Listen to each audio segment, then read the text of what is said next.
What up, guys? So I want to talk about the myth of Jiu-Jitsu with you today, and I want to help you make sure that you do not let the myth of Jiu-Jitsu ruin your enjoyment of this art, frustrate you, and make you feel like you're getting worse when in fact you could be getting better.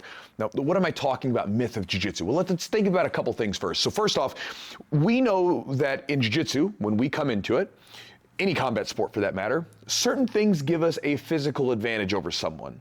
Let's say, for instance, you're bigger and stronger than your opponent. Being bigger and stronger has an inherent advantage, right? That's why when we compete, we have weight classes.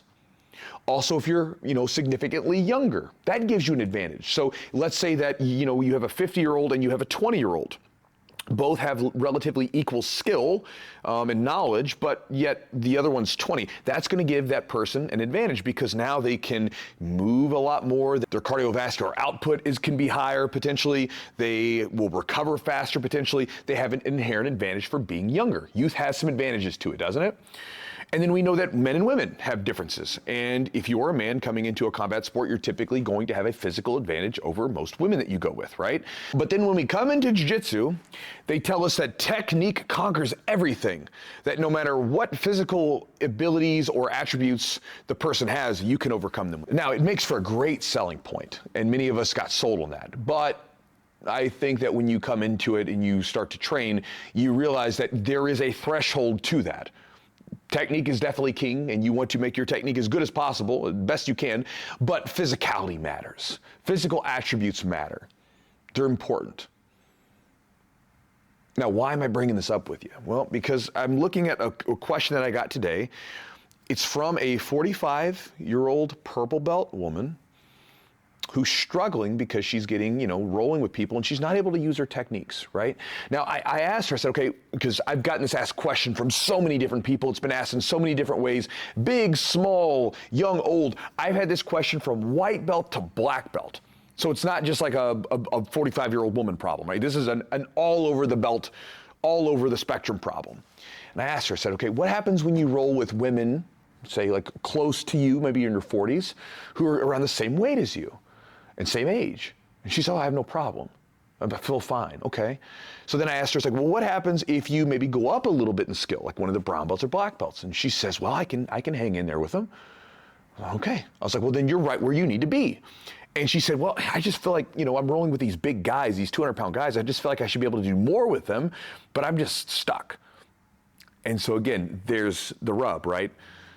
Now, I'm not saying she couldn't possibly do some sort of technical thing and hang with those guys. I'm not saying that at all, right? Like I have a very small black belt female who can just take arms home with her. And if you're not careful, if you could be as big as you want to be, if she gets a hold of your arm, it's like, it's over, right? But generally speaking, they're going to have a physical advantage, and that physical advantage matters. And I bring it up because I've been doing these videos with you guys for almost 10 years. That's crazy, 10 years. And I see this question come in different ways, and people compare themselves to others. Now, we can go ahead and say some sort of nice meme quote and say comparison is the thief of joy, but we all do it to some degree, don't we?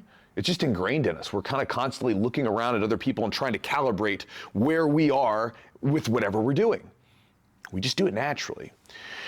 And so I'm not going to say that to you because we all compare ourselves. And a lot of times when you're trying to test out your abilities, you compare yourself to other people. That's how you test yourself. I don't know if you're hearing it on the mic, but the ambulance is here. Ambulance. One of you guys asked recently, said, Chewy, where's the ambulances been? And so we compare ourselves. So what do? You just want to make sure that the comparison is as close to the same as possible, meaning apples and apples. So if you're a 170-pound dude who's a blue belt, you should probably try to compare yourself to guys that are 170-pound blue belts. And when you look at things like wrestling and judo, they don't make this error that technique conquers everything, that no matter what you do, you can beat everybody if your technique's good. For instance, in wrestling and judo, both of them, from everything that I've known, from my experiences in them, and from the people that I've talked with at high levels in them, you don't spend much time training going live. We would say full rolling or open rolling, right? But live with people way outside of your weight class. So if your weight class is here, you might go one up or maybe one down, but you stay within that range because it's dangerous. Also, from a sports standpoint, they're trying to compete against people in a weight class. But for me, my standpoint too, besides the danger of it, it's also really tough to gauge how your skill is growing, because sometimes someone with a lot of physical advantages can just shut things down.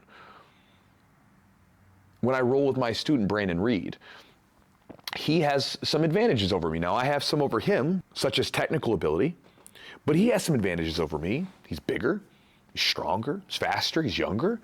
He has a lot of advantages over me. So even if I might have some knowledge and some skill that he doesn't, he's got a lot of skill to boot, and he's got a lot of other things playing in his physical side. And so when we roll, I'm not comparing myself to him. I might be trying to hit a technique on him, and maybe I'm testing out my ability to hit a technique on a larger, younger person, that kind of thing, or a wrestler. But by no means am I thinking, man, why can't I, keep up the same pace as this 25-year-old professional athlete?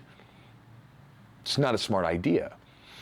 And so I bring that up with you guys. Again, there's nothing wrong with getting into the idea of like beating bigger people. There's nothing wrong with that at all. Obviously, it's possible in jiu-jitsu. We do it all the time, and it's a great skill to have. And if you're a smaller person, it's really good to know how to beat bigger people. Because if you're a smaller person and you are attacked, or someone's trying to grab you, or you're in an absolute division, whatever, it's good to know how to deal with it. But I would encourage you guys, when you get into this comparison game, when you start to compare yourself, like, how am I actually doing? Try to compare yourself with the people as close to your skill level, as close to your weight, as close to your age as possible. It will eliminate a lot of the frustration that comes from trying to compare yourself to others where you're not even in the same class. It's really easy to get frustrated by that because, and again, I've had black belts who are frustrated by the fact that they're losing their step as they get older, and they don't even feel like a black belt anymore because they're rolling with these young killer purple and browns. But then when they go to like a master's competition, they kill it. Like, dude, you're doing just fine. And like in this case, you have a purple belt woman who does great with all the other women in the same area as her, and any of the women who even are larger than her. But when she's going up against a 200-pound guy, problem.